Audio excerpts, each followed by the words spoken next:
As we celebrated the 1 billion vaccination milestone, technology has disrupted the Indian public sector across the board, impacting delivery of services.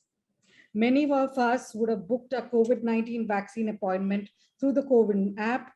Several of us may have been locating emergency medical supplies via apps such as Search My Bed, COVID SOS, and so on.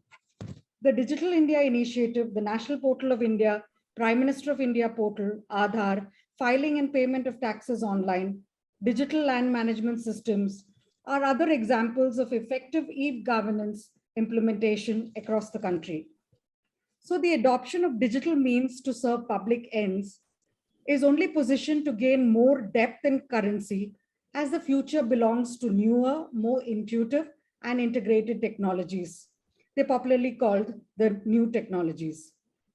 These new technologies like blockchain, artificial intelligence, robotics, augmented reality, and machine learning seem to be the next big leap ahead for improving delivery of public services such as education, health, social security, and transport with ease and efficacy. So how is India positioned to embrace this new curve? What are the challenges in implementing digital? We are thrilled to welcome at Your Stories Future of Governance Summit, Golok Kumar Simli, Chief Technology Officer, Passport Seva Program, Ministry of External Affairs, Government of India. He commands a wide range of experience exceeding 28 years in information and communications technology, starting with the private sector, the Reserve Bank of India, and more than 14 years with the Indian government. An award-winning government technology leader, Golok Kumar Simli, is a pioneer when it comes to e-governance and digital governance. Having been associated with the National E-Governance Plan of India from conceptualization, his efforts towards digital transformation within public sectors is widely hailed. He has architected and implemented the Passport Seva program, one of India's most successful e-governance programs for the smooth delivery of passport services at the doorstep of every citizen in India and the Indian diaspora globally. We would request Mr. Golok Kumar to enlighten us on the exciting curve of India's rapid adoption of new technologies and the digital transformation of the public sector for simplifying services for the greater good. We would also like you to speak on the impending challenges and India's unique advantages and milestones. Welcome, Mr. Golok Kumar, to Your Stories Future of Governance Summit. Thank you. Thank you, Rekhaji. Let me at the outset thanks Your Story, the entire team, for bringing me here and having a very nice interaction towards the note which you have set up, the background note you have already set up in the right tone. So we are good to go ahead. Yeah. Sir, you've served key roles in the Indian government, which includes working as CTO for the past 13 years in the Ministry of External Affairs. So what have been your biggest learnings with respect to challenges, especially in the public sector?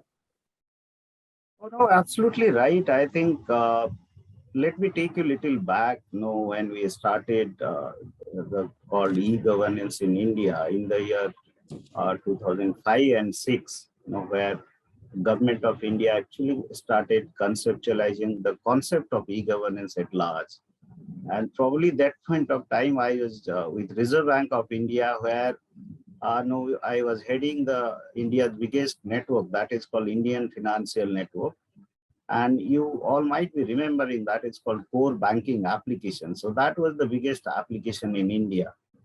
And fortunately, the team which was conceptualizing the e-governance, they visited Reserve Bank to understand the India's biggest network, the Indian Financial Network, and the core banking application, which I was fortunately the part of the project management team.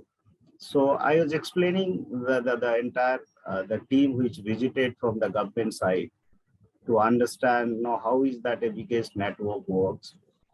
What are the nitty-gritty involved in creating such a huge network, especially across pan-India? And even if, let's say, you create such network, such digital infrastructure, how do you, create such applications? And applications, when I say, which is, as I said, one is pan-India. Second, the application should be safe and secure. Third, the application should be easy to access by the common masses at large. The masses, the citizens should understand when they are interacting with the government system, right? So these were the 3, 4 areas when we are conceptual, and because later on I became part of that team, in the year 2005-6. So then we thought, I think the traditional models were not working. The legacy, the kind of silos we are encountering, the kind of the opaqueness in the system, the kind of black box within the ecosystem. We started thinking, how do we come out of these scenarios, bring in a transparency, accountability within the entire service delivery ecosystem. And if that is required to be done, what are the 3, 4 key factors, which we immediately look into it, and thereby, that point of time, if you ask me, Rekhaji, we are started, kind of a thinking of a pan-India digital infrastructure. And that is the time we started building this state-wide area network, every state, which was connecting to the central line ministry. So that was the biggest digital infrastructure that point of time we thought of. And then we thought, okay, the infra is fine, but how do you build applications, right? And as I said, since traditional applications were not working, there are many issues we are encountering in the traditional applications. Then we thought, let's give a mission mode approach to these programs, right? And Passport Seva was one of these mission mode programs. There are plenty, banking system, your income tax, railway. There are many such mission mode program we conceptualize. And then we thought again, since this traditional budgeting model was not working, you do a budget from the government, start the program, but after a while, the program were kind of a failing. It was not successful over a period during the long run. And then we thought, no, let's not go on a traditional model. Let's do something innovative. And that's why probably we started engaging the industry, right? And I think this is where we started giving a shape into the service delivery that is called PPP service delivery model, which otherwise you all have seen in the infrastructure sectors, whether it is a building of a dam, building of roads, so on and so forth. But service sector, no, we thought, why can't we do even the same thing within the service sectors? And that is what this PPP business model came into the fora. The last thing then we thought, okay, you have infrastructure in place, you have services, application in place, you have business model in place, but the citizens who are staying really at the far flung and remotest part of the village, how do you reach them? And when you are reaching them, they should understand on their own language.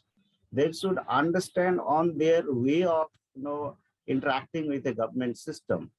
And that is why, again, we conceptualize another scheme during that point of time called Common Service Center. That means we are creating this front-end delivery center across the country.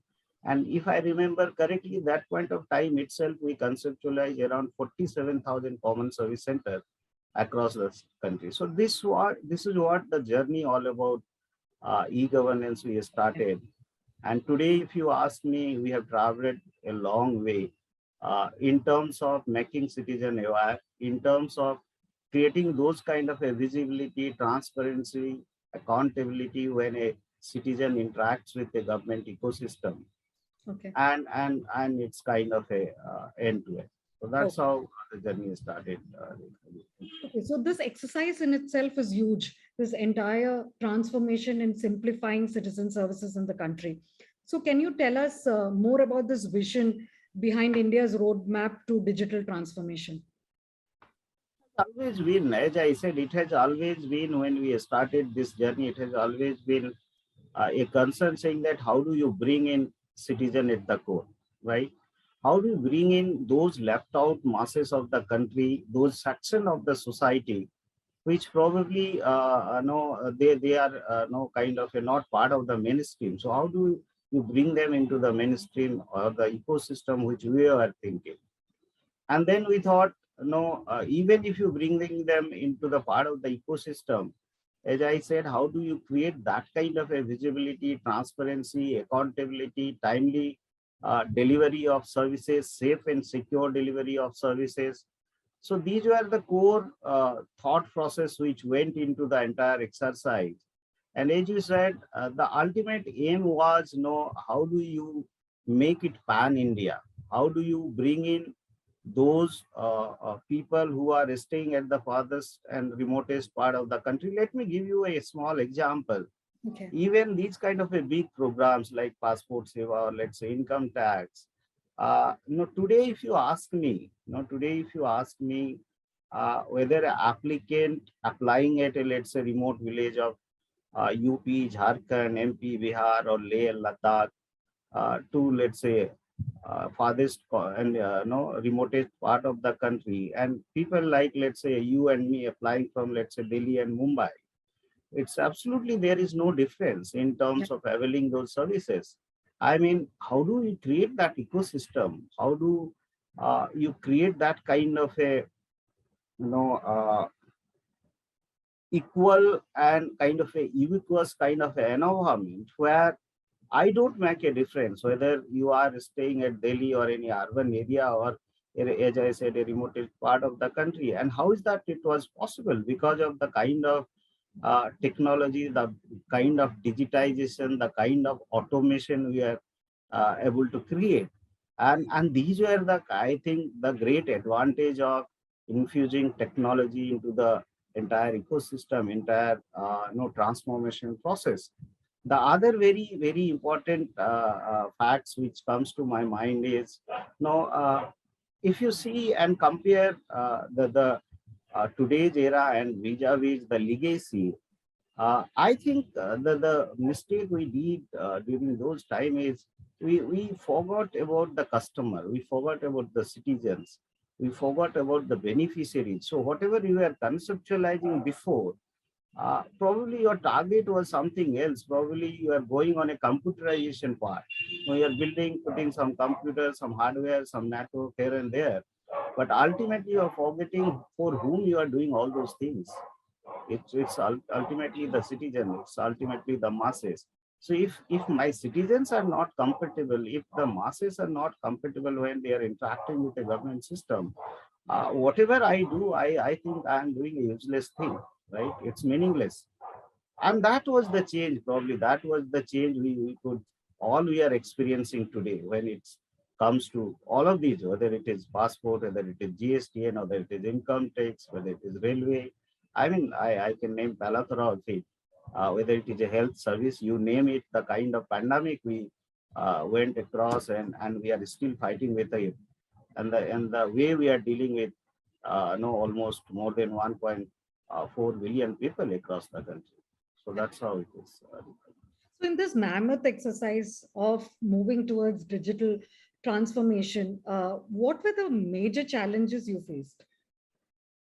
The biggest and major challenge was, as I said, bringing the citizens, at the core of your thinking process. And to do that, though, I mean, if we are discussing or speaking, it seems easy, but when you are creating that kind of a massive infrastructure, digital infrastructure, digital applications, enterprise kind of applications, whereas I said that there must not be any difference between no rural and urban. There must not be any difference between a educated and kind of a semi-literate masses.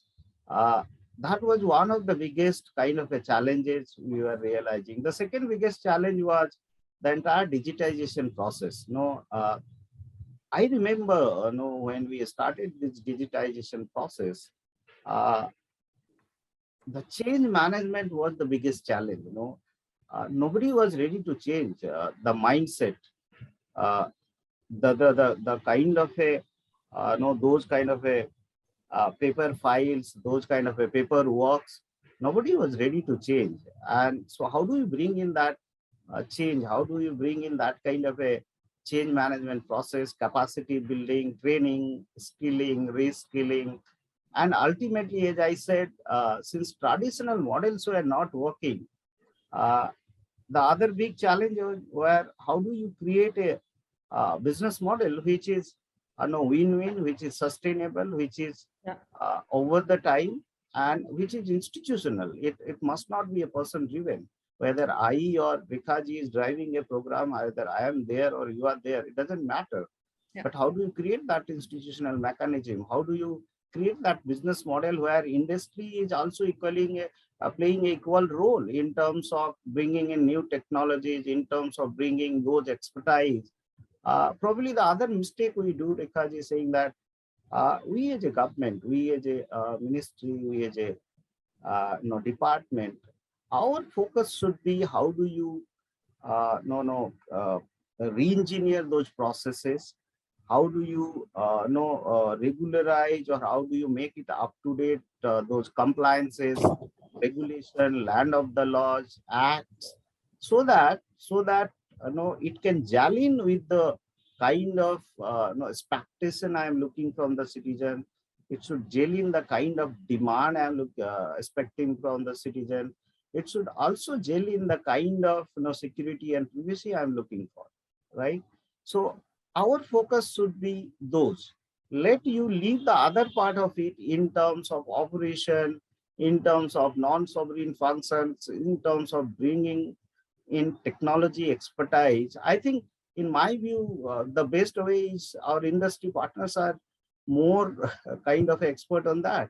So why can't we bring in those experts and technologies and expertise, gel in together, create an environment, create a business model, create a win-win scenario, and then you see the result by itself. I mean, you don't have to say that, citizen will tell by itself, which probably my passport seva program, it's not I and you are telling, it's my citizens are telling that no, things have been changed. So that's how it is. Yeah. So, do you think the penetration of digital through smartphones and the fact that India is one of the top smartphone consumers globally, only next to China, has enabled this, this easier tech adoption by citizens? Yeah, absolutely. I think India, as a country, I mean, we have almost more than 1.2 billion of mobile users. And if I take the smartphone side of it, almost, I think, more than 750 million of smartphone users, which by itself tells us the story, saying that how do you make more and more public services over these smartphones. And as I said, no, when we were conceptualizing the passport seva program, and why only passport seva program, including all the other big programs like Aadhaar, GSTN, or whatever I name it, income tax, railway. Idea was, can we bring in these services over a mobile? And today I can very proudly say that no, your passport is we say a mobile phone away and a tweet away. Why is that? Because that is the way we thought through. I mean, if you have a smartphone, you can have a passport end to end. You can apply, you can book an appointment, you can pay your payment, you can track end to end, where is it pending, why is it pending, how long it is pending. So the idea was, how do you penetrate more, and when I say penetrate more, in terms of reaching to the masses, in terms of making them part of the ecosystem, in terms of connecting them, what could be the easiest way? The easiest way could be the smartphone way. The other fact which comes to my mind is, today, if you see the scenario, it's no more of kind of a, we say, data to compute. That means you are not accessing anything and everything from a data centers kind of an environment. I mean, your smartphone is the most powerful device today. So today we say it is compute to data. It is not data to compute, but compute to data. How do we bring in the services closer to the user? How do you bring in services nearest to the doorsteps of the citizens? So if that is the concept government is thinking, that is the concept if we are thinking, I mean, I believe smartphone is the most powerful tool as far as country like India. The other beauty of mobile away, the smartphone away is it's anytime, it's anywhere, it's 24/7. It's kind of any device kind of a scenario. So I think these are the learnings, these are the huge cases which we are experiencing, saying that India kind of a country where we have almost more than around 1.4 billion of Aadhaar, where, as I said, more than 1.2 billion of mobile phone users. We have more than 750 million of smartphone users. If that is the no the bandwidth we have, if that is the capacity, I don't think anything is impossible, provided you conceptualize it judiciously, uh, you bring in that kind of a innovative business model, you bring in that kind of a capacity and change management, you bring in that kind of a visibility and transparency. I don't think anything is impossible so far, in my understanding. So we just spoke about this large penetration of, you know, mobile phone, digital penetration through mobile phones.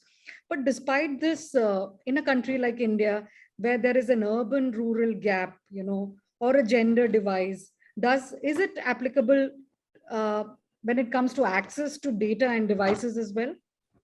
No, I don't think. I don't think. I mean, that is where the beauty is. That is where the technology is all about. I mean, we have experienced those gaps. We have experienced those kind of a digital divide earlier. But I think technology is the way, and especially I have grown up from a remote village, so I understand how was those gaps are. And today, if you ask me, when I look back and compare vis-a-vis to today's scenario, I find technology is the best way to reach those left out masses. I find technology the best way to create that wow factor among a rural and urban kind of a divide. Technology, the best way to deliver any services safe and secure. Technology, the best way to deliver any services, as I said, in time with speed and accuracy, right? Could be the other way? The another beauty is, how do you reach that kind of a mammoth mass? We are talking about, let's say, 1.4 billion of people. What is the other way to reach them? The only way to reach them, no kind of a create that kind of a no empowerment, create that kind of a inclusiveness, whatever I name it, whether in terms of service delivery, whether in terms of any services and schemes, whether bringing them into the ecosystem, whether creating that kind of a, the digital economy we are looking for, creation of jobs we are looking for, improving the education system at large we are looking for. So whatever I name it, I think technology is the best way, and that we have realized that we are experiencing day and day. So, where is the question? Technology is coming to any way obstacle to you. It's an opportunity for all of us. But again, the cautious mark is the cautious point is here. Technology by itself will not do, right? It's a holistic approach. You have to take all three, four prong approach, whether it is people, it is processes, it is technology. And as I said, when you are doing all those things, no, think innovation, think innovative. You can't have those traditional way of working. You have to think innovative. You have to be dynamic. You have to be all time kind of a thinking and adapting new way of doing the things. So if you do that, I think technology is always a opportunity for all of us. Wonderful. So we are now talking about new technologies, right? So how do you think the adoption of blockchain or artificial intelligence, robotics, augmented reality, and say machine learning, it could radically transform India's delivery of public services? Why? Yes, I fully agree. And as I said, I think we are doing that. And let me quote another example, saying that during this pandemic, uh, the two very important thing was, how do I continue delivering services to citizens? The second is, since those offices, those 9 by 7 kind of a scenario, everything went into a toss. How do I reach to my corporate data center? How do I reach to my corporate application? How do I reach to my corporate network? This was the other biggest challenges we realized. The third thing is, now, even if let's say I reach to my corporate network data center application uh, through a kind of a WFS remote kind of a environment, uh, since this is a change scenario, since the entire kind of a culture was changing in terms of access, in terms of authorization, in terms of role, no, everything was changing. The biggest challenge was how to bring my workforce and the stakeholder ecosystem to this kind of a change digital culture, to adopt this kind of a digital ethics. And no, in spite of having that, no, my services continue. My citizens are not disturbed, right? The services to the citizens are not impacted, whether it is a health service, whether it is a passport service, whether it is a railway reservation service, whether it is a income tax filing service. That I must not disturb, right? Yeah. And that is where probably, no, as you said, emerging technology, whether it is artificial intelligence, blockchain, RPA, whatever I name it, these came very handy to us. Let me quote another example here. When we suddenly realized that, since because of this pandemic, now I need to continue delivering the services to my citizens, and these kind of emerging technology, advanced technology came into saving us, saying that okay, in spite of going into a remote environment, in spite of accessing, let's say, over internet, my services continues. Let me quote another example, saying that you have realized, saying that during the pandemic, no, there are lot many variations were happening in terms of moving the personnel, moving the citizens, those zone we remember, right? Green zone, red zone, pink zone, this and that. And you assume that no, you have booked appointment in a passport seva kendra, which suddenly become a let's say a red zone. Now, meaning to say that I have to timely inform the citizen, saying that okay, this particular zone has become no barring zone, and you can't approach to this passport seva kendra, right? Assume that I have to do with let's say almost 2-3 thousand citizens overnight, because these were happening very sudden, right? So that point, that was the time, and assume that no, since that kendra is closed, I have to divert the citizen into some other kendra where it is green zone. And at the same time, I have to also take care, saying that okay, in that particular kendra, let's say my government officers were needed earlier, let's say 5 to 10 government officers, because now I have diverted the other load into that particular center. I need 2 or 3 more government officers, right? Yes. Now, that point of time in backend, I was using those technology, whether it is AI, whether it is analytics, whether it is kind of a robotic process, which is helping me to divert these kind of a load overnight, informing the citizen in time, right? Rescheduling their appointment in time. At the same time, I was also mobilizing my workforce, saying that okay, this particular zone has been declared no kind of a bar zone. How do I mobilize my workforce, or how do my workforce, let's say sitting on a different place, can still do the function of that government officer? Now, how was all these possible? These were all possible because at the back end, you have these kind of a advanced technologies working, whether it is AI, whether it is analytics, whether it is any kind of a data insights, whether it is any kind of a informed decision to be taken, whether any kind of a decisions to be no informed back to the citizens, so that citizens are not kind of a left out, right, during these kind of emergency. I can another quote another example. I mean, so much is the this COVID drive, no, timely administering this thing, the COVID dose, timely informing the people, tracing, tracking. How was it possible?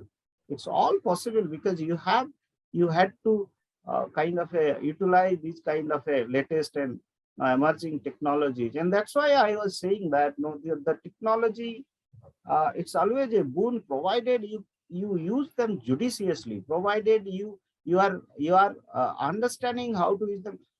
The problem again where we land up is, you start using this kind of emerging advanced technology without having your backend readiness. When I say backend readiness, in terms of your processes, in terms of your compliances, in terms of your skilling, reskilling your workforce, in terms of bringing your stakeholder part of the entire drive. If you take a silo approach, nothing will help you. Nothing will help you. The crux of the matter is, how are you using technology, whether it is AI, whether it is analytics, how are you bringing in those data points, making actionable insight, taking informed decision, taking right decisions at the right time. So that's how it is. That's how it is. Okay. Those have been very insightful learnings from the pandemic on how to, go forward with a digital first approach. So coming with all this talk about technology and future ready technology, what also comes into focus, Mr. Golok, is cyber security and data privacy concerns, right? There are major challenges while adopting a digital first approach strategy. So how can we address these concerns, these challenges? I In the think this is one of the core issue, and very very pertinent question, Rekhaji, saying that the more we are advancing toward digitization, the more we are adapting technology, the more we are bringing technology, for our day-to-day life. The cyber security challenges are increasing day by day. But again, as I said, you have to take a balanced approach when uh, you have to prepare, you have to be ready in terms of kind of meeting the challenges in terms of cyber challenges, in terms of data security, in terms of data privacy. Two, 3 points I want to highlight here. When you are dealing with such challenges, such cyber security, no kind of issues, the first and foremost thing I always say that I must understand two, three important area when we are dealing with such digitization process, such technology adoption, and such kind of a service delivery ecosystem. The first and foremost thing comes to my mind is about the data, right? Now, when I say data, do I really understand my data well? No, in terms of citizens' data, in terms of personal data, in terms of fiduciary data, in terms of sovereign data, in terms of non-sovereign data. Because unless you understand your data well, what is that the cyber security principle you are going to adopt? And even if, let's say, some cyber mishap has happened, some cyber breach has happened, how do you come out of that issue if you don't understand that risk compliances processes, that risk strategy, right? So cyber security response mechanism. So you have to understand the data well, and that's why today, if you see every government organization, we are adopting a data strategy that we call data strategy, right? How do you deal with your data? You are collecting so much of data in terms of citizen data, personal data, non-personal data, but how do you deal with that data? Do you have a strategy, right? So that is the first point. The second point is, once you understand the data well, once you have a good data strategy within, the second point is, I always say that cyber security must not be left to the audit, right? It must not be left to the audit. The cyber security, the data security has to be part of your design. It has to be intrinsic. It has to be intrinsic at each layer of your digital ecosystem. When I say each layer, whether it is a data layer, host layer, application layer, network layer, periphery layer, so it has to be intrinsic. Whether you are access and authorization layer, And also you need to note that when you are dealing with cyber security, today the scenario is, as I said, it is anytime, anywhere, 24/7, any device kind of a scenario. So that is the second principle one is to adopt. The third principle of dealing with the cyber security, once you have these two principles ready with you, and the biggest challenge also in terms of dealing with cyber security is how do you create that awareness? How do you create that capacity? Today, if you ask me, we are terribly lacking the capacity of cyber security experts within this public sector and government department. So create that capacity, build that institutional mechanism, train your workforce, build a digital culture, build a digital ethics within the organization, how to behave, what not to click, what to click. Uh, and as I said, among all these, your thought process should be, what are you protecting for? You are protecting your citizens, you are protecting the citizen data, you are protecting the citizen privacy. If that is the core you start with and build around your cyber security framework, taking care of all those 3 4 things as I mentioned. I think again, cyber security is a challenge, but we have to deal with it. You have to be real time, you have to be 24/7, you have to be vigilant. And as I said, no, it's always about citizen at the center. So if that is the way you proceed, I think that is what I am doing, in fact. And I don't find as much as it a challenge, but it's always a learning process. Thank you. Thank you so much, Mr. Golok Kumar, for this insightful conversation and joining us at Your Stories Future of Governance Summit. We've had some fantastic learnings through this conversation. Thank you so much.